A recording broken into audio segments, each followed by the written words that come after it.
محترم جماعت، این حاصلات سبزانندگی ذات الله تعالی است. حالیکال الحمدیانی و سبزاننده دانک و دانک‌ها پروردگار است. فالبین‌ها نیست، جادوگرها نیست، بابای دهقان نیست. این سبزانندهش گذشتگان نیست. این سبزانندهش نام نیست. نام امروز بازار خدا میگن و نام قسم میخواد. این سبزانندهش اولیاهای خدای پیغمبران نیست. این سبزانندهش الله جل جلاله است. آفتاب امر میکنه که براید للشمس ینبغی لها ان تدرک القمر. آفتاب نوروز است که آفتاب پیش گذرد. ولا اللیل سابق النهار. شب درست است که حال روز وقتش تمام نشده شب آید. این شب و روز، آفتاب و ماهتاب، این شمال و باران، این همش امر خدا است. روزهایی میاد که شمال ضرورت دارد برای گردآلود کردن این میوه. کی امر کرد؟ باران کی نازل کرد؟ آب برای ما کی فلسطینی؟ آن پروردگار عالم فلسطینی. نخود ما امروز زکاتش نبریم. آن پروردگاری که ما امروز حاصل زیاد داد میتوانست که حاصل کم بدهد.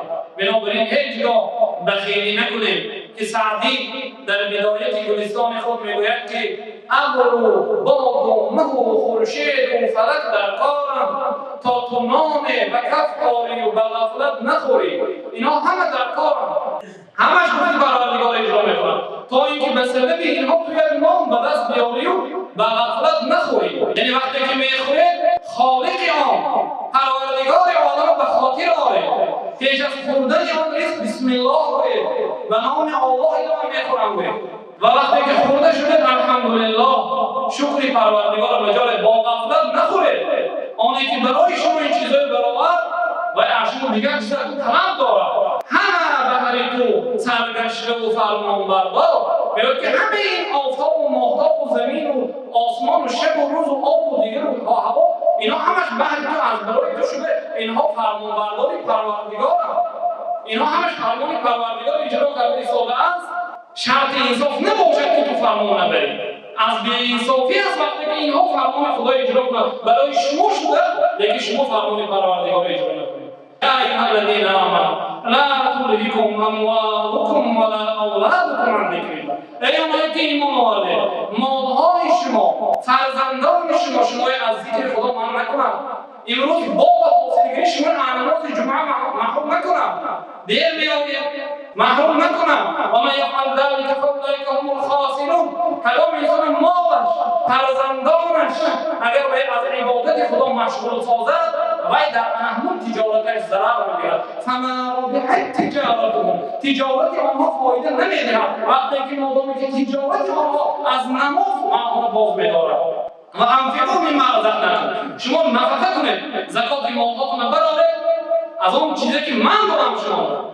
الله تعالی میگه که شما زکات برارید، مالهاتون برارید از اون مالهایی که من برای شما دادم. ملک شما نیست، من دادگی برارید. من قبل ان یأتی احدکم الموت. پیش از اینکه یکی شما وقتی موتش حاضر شود ربی لولا اخرتنی الى اجل قریب فیقول میگه که پروردگار من به کمتر مهلت ده فاصدق تا اینکه همین مهلت داده که صدقه کنم کمتر مهلت من به درازه 5 روز 6 روز من صدقه کنم مالهای جمع کنم فاصدق و اکون من الصالحین. از جمله شخصان صالح شدم حج کنم زکات که روزه دادم دیگه عبادتای خیریه کنم. خدا موعد در جمله ولی یؤخر الله یگون نفس الله تعالی تأخیری یعنی عجلش نمیکنم. وقتی که عجلش که اومد عجلش تأخیر نمیکنم. بنابراین محترم جماعت این پول و مال دنیایی که فانی است، پول و مال دنیایی که وقتی که ما شما از این دنیا میگذاریم همه این وارثانش دیگر شخص ها میشوند. این چیزها ما و شما از عبادت پروردگار ما، از عبادت اون پروردگاری که ما رو در این بهترین صورت آفرید، رزق ما آفرید، ما و شما محافظت کرد، برای ما و شما نعمت‌های بی همتا و بی عدد و بی حساب داد و بازگشت ما به نزد اون پروردگار است. ما و شما این پول و مال دنیای فانی از عبادت پروردگار عالم مشغول نسازد. سبحانك اللهم و بحمدک اشهد ان لا اله الا انت استغفرك و اتوب الیک.